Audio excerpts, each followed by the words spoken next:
சின்ன முருகைய சிங்கார முருகைய சின்ன சின்ன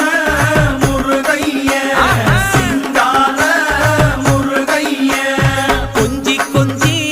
தமிழ் பேசும் செந்தில் வடிவேலனவ கொஞ்சி கொஞ்சி தமிழ் பேசும் செந்தில் வடிவேலனவ சின்ன சின்ன முருகைய சிங்கார முருகைய கொஞ்சி கொஞ்சி தமிழ் பேசும் செந்தில் வடிவேலனவ சுப்பிரமணிய சாமி என்பார், கார்த்திகேயன் என்பார், சுவாமிநாதன் என்பார், முக அமுதன் என்பார், பாலசுப்பிரமணியன் என்பார், கருணாகரன் என்பார், கதிர்காம கந்தன் என்பார், கதிர்வேல